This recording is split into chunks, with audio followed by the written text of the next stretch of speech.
My name is Deel. I'm with NetApp, and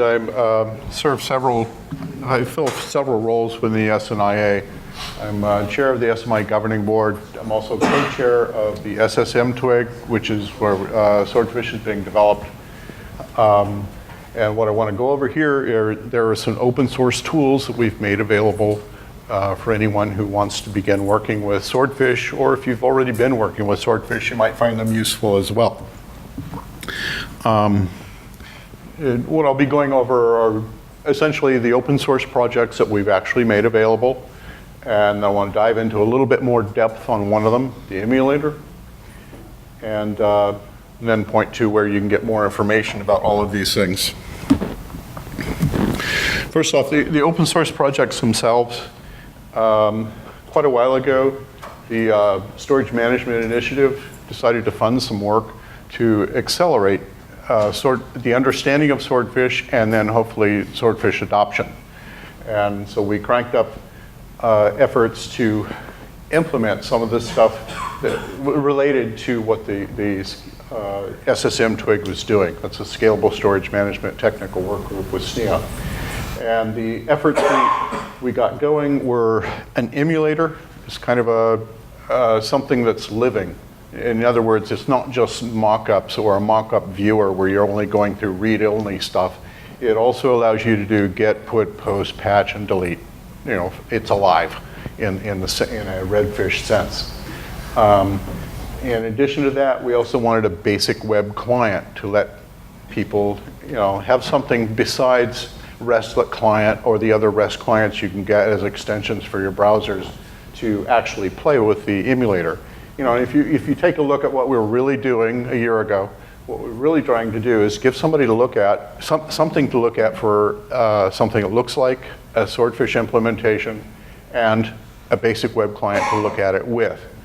And we also cranked up a couple of other smaller projects associated with it, were sample dashboards for a couple of the data center monitoring tools that are out there, specifically Datadog and Microsoft Power BI.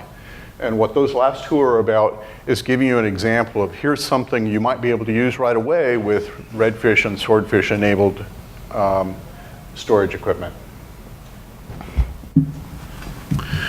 On the emulator, I've already said this several times, but essentially it acts just like a Swordfish system.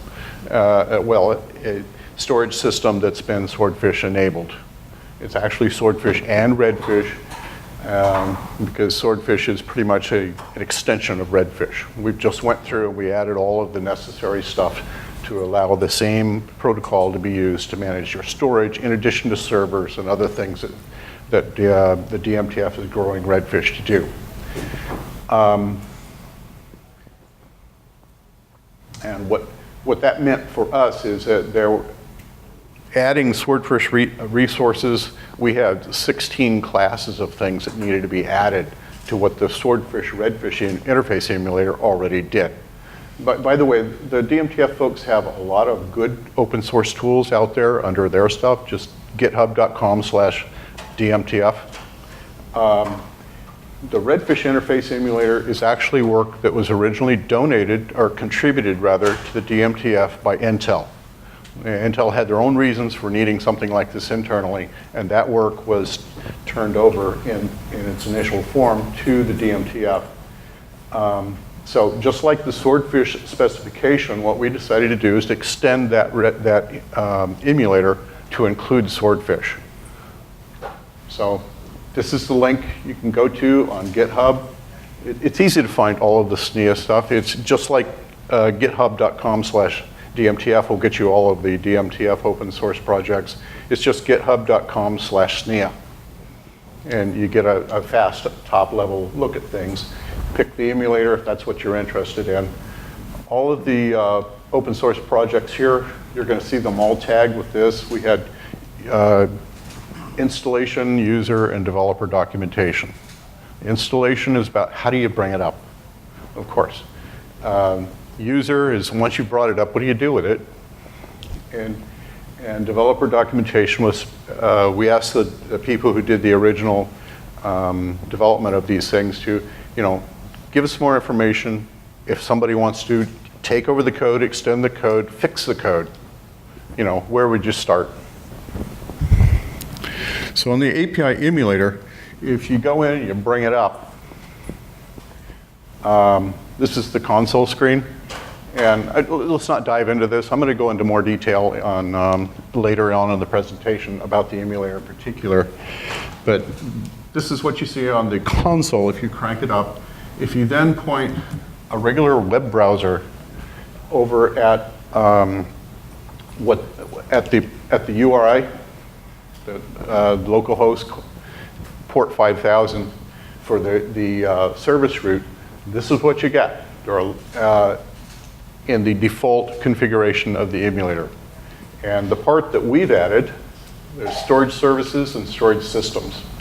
That's what makes this Redfish instead of just what makes this Swordfish instead of just the Redfish emulator. But again, keep in mind there are 11 things on this service route. I'll come back to that in a bit. The basic web client, again, this is kind of like a nicer UI on top of something like a normal REST tool. You don't have to know about get, put, post, all that.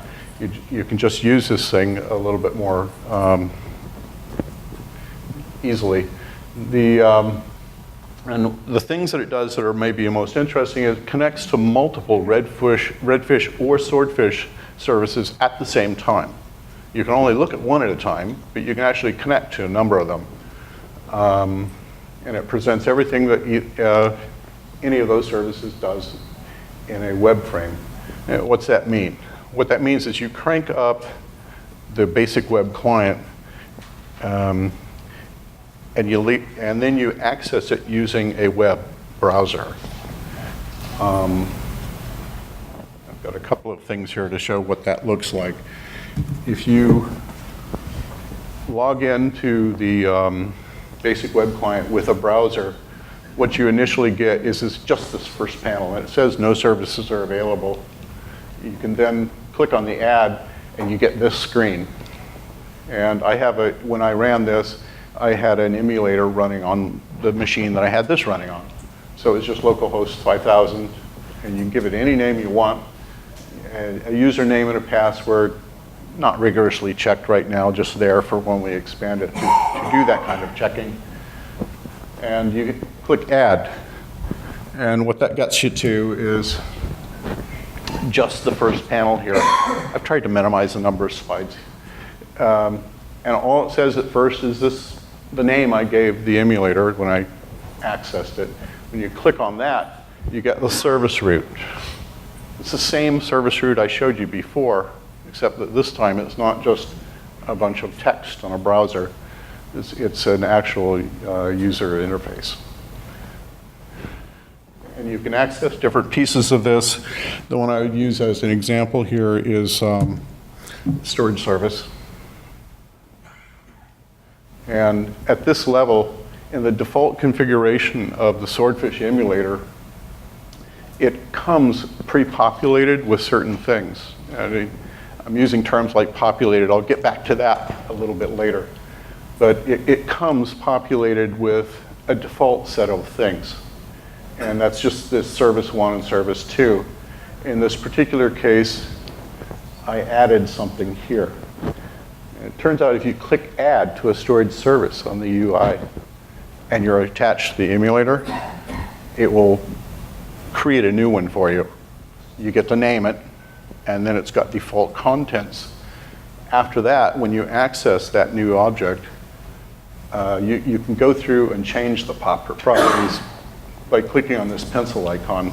You have access to basically doodle with any of the properties that you're allowed to write. In other words, if it's not writable, it's going to say, I couldn't do that. But if it is, it does what you say. That's a quick flyover over the emulator and the basic web client. And a similar quick flyover on the two sample dashboards we did. First off was Datadog. And we wanted a basic dashboard for anybody to be able to use as a starting point to grow it to be what you want. And all it does really is it connects to a Swordfish service and then provides an integration to the Datadog monitoring service. Again, it's accessible here. It comes with documentation to tell you how to go farther. And what that looks like is this. Apologies for the screenshot being so dim. I don't have this running on my system, so this is what I could get.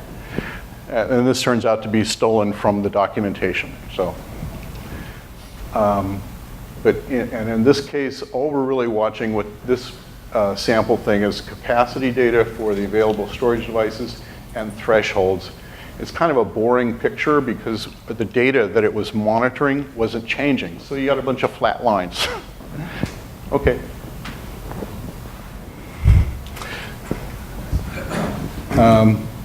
Similarly, for the sample plugin for the Microsoft Power BI tool, connects to the Swordfish service and takes care of the details for connecting over to the Power BI user interface.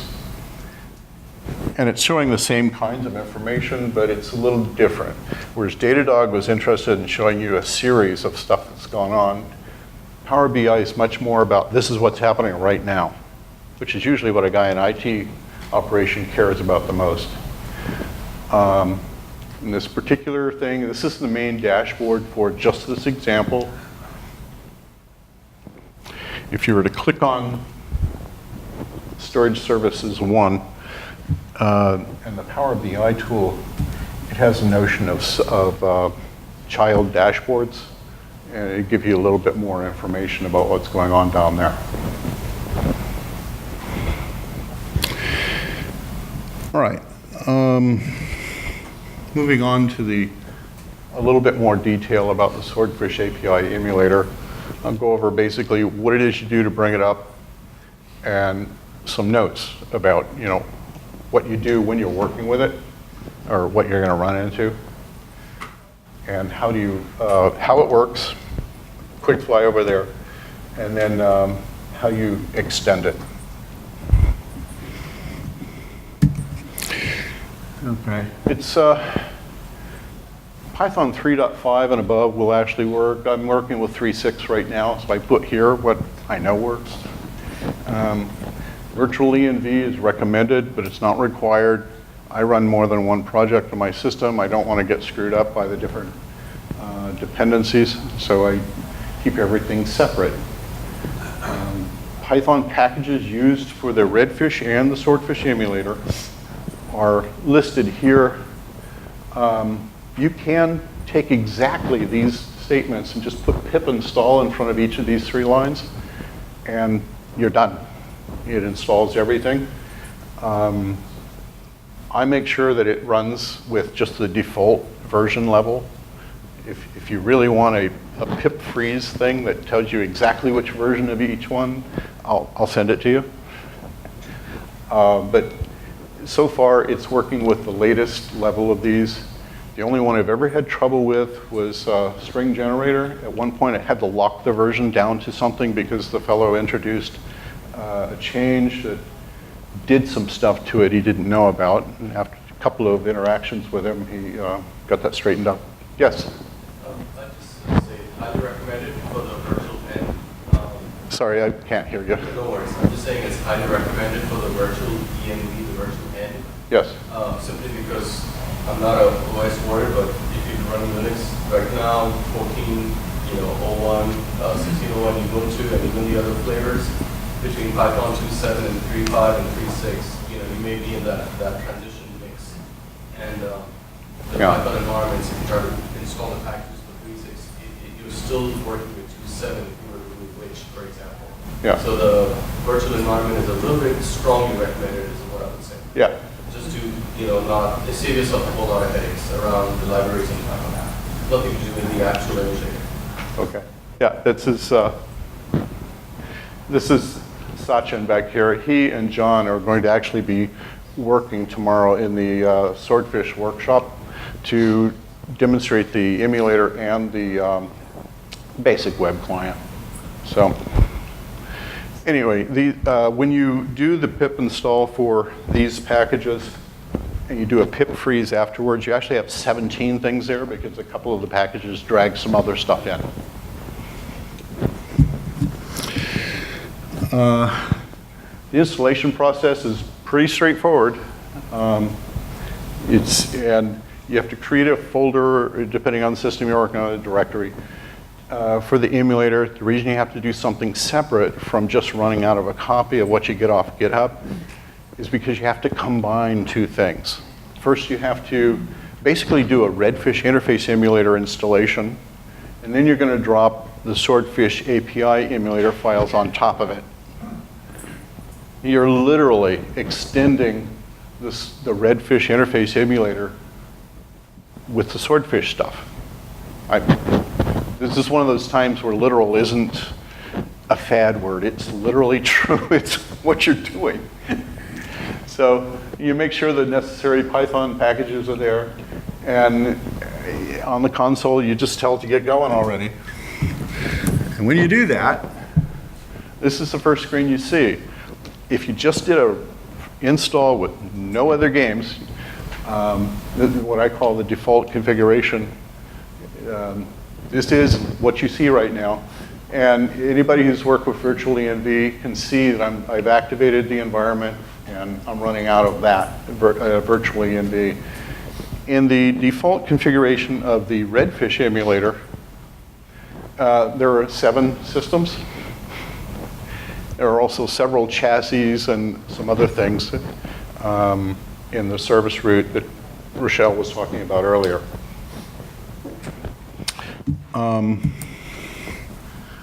Notes. I didn't have a better thing to say than just, hey, look out. Let's see. So first big note is this. It's very easy to bring up the default configuration of the emulator, but you probably want something different from that after you start working with it. Like you might want to start with what's called a blank emulator, like turn off all that automatic population. It's going to come up in the service route, it's going to look really thin. But anyway, you'll learn most of that in a file. Well, most of that you're going to learn in the README file for the Redfish interface emulator. Now, it turns out that emulator.py, the main program that cranks everything else up, has a couple of flags that you probably want to know about. One of them is how to change the port number. Default port number is 5000. Maybe you want something different, or maybe you're running multiple copies of the emulator and you want them to respond to different ports. And there's also this emulator configuration file. It's a little JSON file which sets up some things that need to be set. And one of the files you'll need to know about most, and I will be going in a little more detail here, is resource_manager. Resource manager is something that cranks up the rest of everything that's going on inside the emulator, and it knows which things are static and which things are dynamic. What's that? Well, if you're working on a Redfish or Swordfish emulator, you probably have mock-ups for what it is you want to wind up having. Mock-ups can be used directly as static resources by the emulator. Dynamic resources are what you're trying to get to. In other words, say you start with a project and everything's static. You can use the emulator to serve up those mock-ups, but as you work on things, you can start to convert what's in the mock-ups into dynamic, things that are dynamic. They don't just do get, they also do post, patch, delete. And that's kind of one of the nice things about the Redfish interface emulator is it allows you to have both. You don't have to do it all at once. You can actually do it as you get to it. And I'll show you a little bit later that, in fact, that's where the Redfish interface emulator is right now. So anyway, where we are today with the Swordfish stuff is that all the currently defined Redfish resources are dynamic, and in the case of the Redfish interface emulator, there are 4 things that are still static. But I want you to understand the difference between static and dynamic. And in the case of the static resources, they're populated by regular JSON mockup files, and they're put into this particular directory. But because you have to be able to support both at once, the resource manager knows which resources are static and which are dynamic. So what that means is that the resource manager is only going to use the mockup files that it thinks are static. It isn't just magic. You put everything you want to be static in the static folder, and bang, they're there. It's that plus what did you tell the resource manager? And this has nothing to do with populating the dynamic resources. So, dynamic resources are properly populated via the Redfish API. In other words, a bunch of post operations to put in what you wanted. But the Redfish interface emulator also includes a tool called InfraGen, which is driven by a special JSON file, which will go through and populate a bunch of things. And that's useful. That's what the default installation does right now. That's why it wakes up with 7 systems, with a bunch of chassis, et cetera. And we don't have a tool yet that does the pre-populating from mockups. I mean, an ideal tool would be to be able to point a tool at a living copy of the emulator and a bunch of mockups and have it just jam them into the dynamic objects.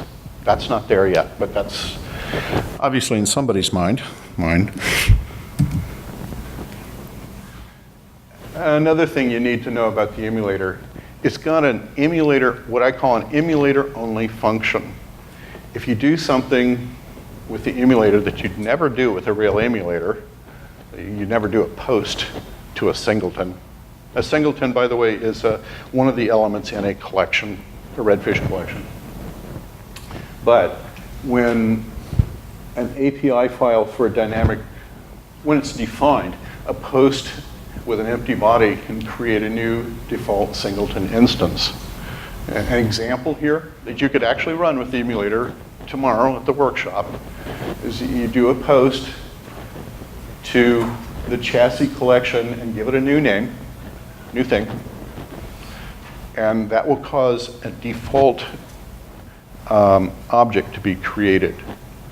And what's that? Well, each of the dynamic resources has that in it, is the ability to generate this a default template, a default object from a template file. It plugs in some things dynamically at runtime, but anyway, this was something that the Redfish folk wanted early on, so they didn't have to manually put everything in. The idea was you create this default object, and then after that you can use patch operations to change all of the properties to be what you really wanted. So the idea was, bang, create something new, and then go poke it the way you wanted it to be. Well, the Swordfish Basic Web Client is leveraging this. So that button I pointed out early when I was just giving you the screenshots of the Basic Web Client, when you poke that add button, you give it a name, you're given exactly this name, and you're going to send, and the web client's going to send that to the emulator, which will spawn this new object.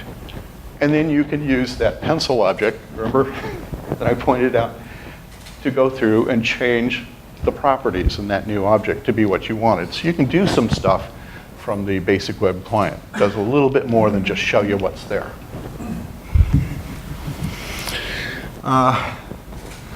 This is where I can get in trouble. Either too long or not enough, so you get to yell at me if you want more. I wanted to have a diagram to give a basic flyover of what happens where. When you first crank up emulator.py, it's going to go up and initialize Flask and Flask RESTful, which is, by the way, kind of the middle of things here. It's a micro framework and does this quite well, thank you very much.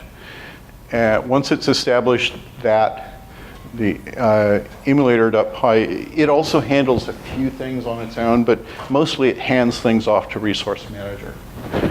If you want to know where the service root lives on the emulator, here. That's because this thing knows where everything is. And again, there are static resources, and then there are dynamic resources. What the Resource Manager does is it goes through and it knows what has to be loaded from the static folder. So it goes through and there's a thing called static loader. It goes through and it's loading a Python dictionary with all the information from those static objects. They're read-only. Dictionary works great. And the Resource Manager knows anytime a request comes in through the emulator.py for something that's actually static, he gets to handle it. So the other thing that the Resource Manager does is it has to initialize all of the dynamic objects. And the key thing that it's going to do is that it initializes each one. It's telling Flask which APIs, which URI rather, to associate with which API over here. So if you have chassis, then anything going to /redfish /d1/chassis is going to be sent to here. This is where get, put, post, patch, delete works for collections. It's also where get, put, post, patch, delete works for singletons, the stuff in collections. It's all handled here. And when you're extending the emulator, what you're actually doing is creating two files for each Python object. There's a thing in never mind where they are. There's an API file, and there's, I'm going to get hurt, and a template file for each of these things. All these boxes in red, by the way, are the Redfish interface emulator. The ones in blue, those are Swordfish. I only put one here. There are actually 16 pairs. So now, when an operation comes in through the Redfish or API, Flask, if it knows where to send a given URI, it sends it immediately to one of these dynamic objects. Straight to it. These guys are not in the way. If Flask does not already have a URI to associate with a given API, it sends it here. For a little helper function, it literally bounces through here, winds up the Resource Manager, and what he does is quickly figure out, is that a static thing? And if the answer is no, then he tells it, well, we don't know what the hell that is. Because it was checked, dynamic objects were fielded here, static objects are fielded here, and if it's not one of those, then it's wrong. I think that's the main thing about this one.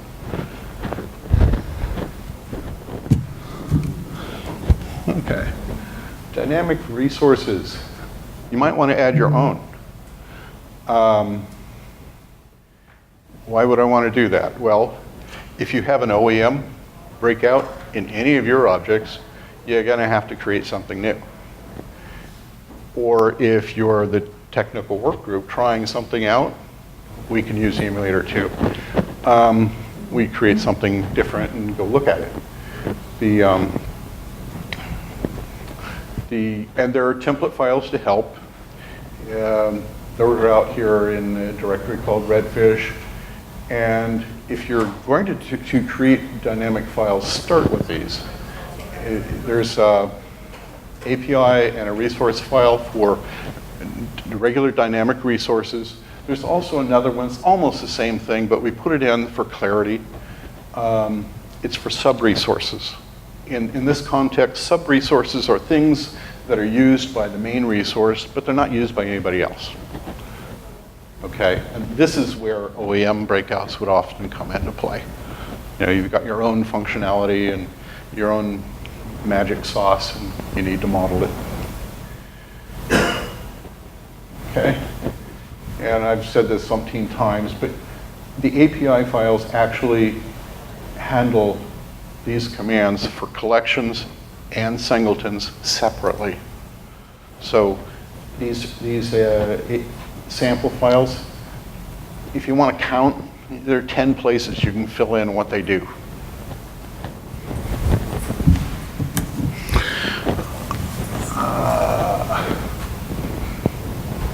Right, and the template file, yes. The template file is there if you want to have this emulator only function where somebody makes a kind of a weird post to a singleton name and bang, it creates the object. Well, the way the template file is, it's literally got a template for the object that will be created, and then it's got some code and a function call called create instance. It's got some code that will dynamically fill in things that need to be different for each instance created. And once you've created a new dynamic object, whether it's a main resource or a sub-resource, you need to go edit Resource Manager and tell it about it. And the main reason is so that it can register the new APIs with Flask.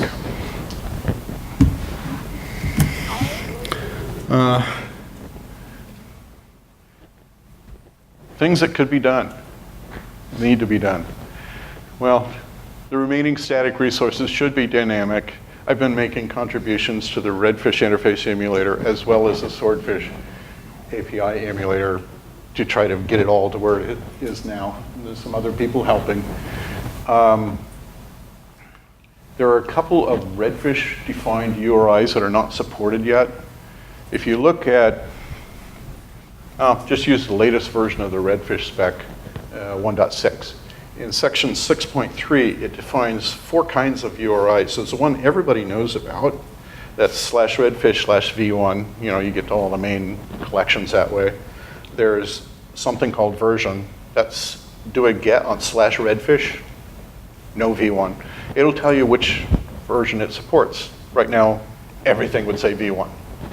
But anyway, that's a bit of trivia that's just not been done yet. A couple of other URIs that are not supported yet. There's a /redfish/v1/odata. You would send a get to that to get the OData service document. That's not there yet. And /redfish/v1/$metadata is also not there yet. That's the metadata document that you can get. Right now, everybody's been focused on just the regular stuff, because that's what we need to play with right now. Anyway, that's something that needs to happen. I mentioned this before. I'd love to have a tool to aim at a box of mock-ups and have them jammed into the dynamic objects. And an issue I'm going to bring up, because if you work with the emulator, you're going to run into it.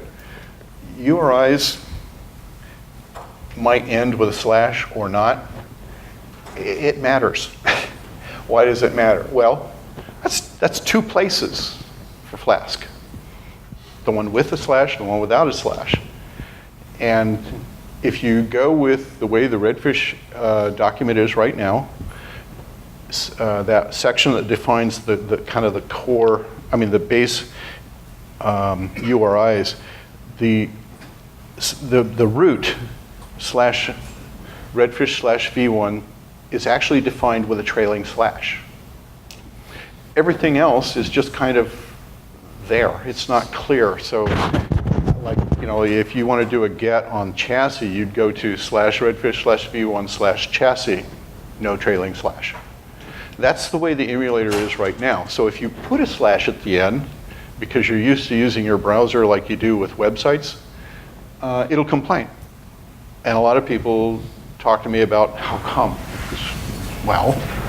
And I've actually created a version of Resource Manager I've not put on GitHub where it just says they're both the same. And so now I'm talking to the Redfish folks and going, we really need to make this clearer. Anyway, that's a point of conversation you'll probably find yourself having if you work with the emulator. and if you go to the internet to look for help, there's no help there. There's confusion there. It turns out you're going to run into philosophy about why, should URIs have trailing slash or not. And I don't want to go there. I just want to know what to do with a damned emulator. So, a note about the whole thing here. Feedback is desired about possibilities as well as issues. Please don't just bitch. Give me ideas too. Like some of the possibilities are, if you have gone to the trouble of taking, for your situation, everything from a mock-up into dynamic objects, you should be talking to yourself about, isn't this pretty close to an implementation? Well, if you take time to connect those API files to your equipment, yeah.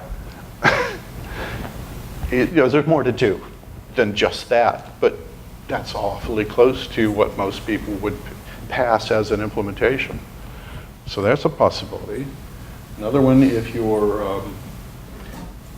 on the client end of things and you need something that will sit still and not move in unpredictable ways while you debug your client, you can use the emulator because it won't change anything until you tell it to.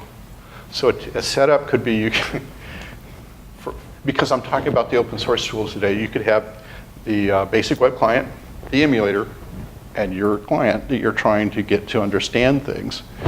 If the emulator has been extended with, say, indications or interrupts, then that might be a good way to debug that. So, and I'm not sure that client vendors really need that kind of help, but in other words, there are lots of ways you could use the emulator if you wanted to.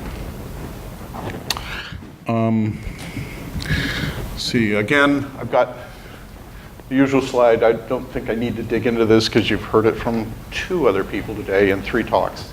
But, again, if you don't walk away without knowing SNIA.org/swordfish, that's where you go to get all the public information, or at least pointers to it. Same thing is true on DMTF, dmtf.org/redfish. That'll get you there. But the DMTF has a second one you really want to know about for Redfish, and that's redfish.dmtf.org. That's the developer hub. Good place. And the redfishforum.com, SNIA has its name for it too. It just directs straight to that. The reason you want to know about that is if you have questions, put them out there, because it's monitored by the DMTF and by the SSM TWG in the SNIA. In other words, all the experts are watching, and you're going to get good answers typically. Quick thing about contributing to SNIA open source projects, you're welcome, come on. The only catch is if you're not from a SNIA member company, then you do have to agree to the SNIA CLA. And that's pretty easy. And the Swordfish open source projects are all under the BSD3 clause.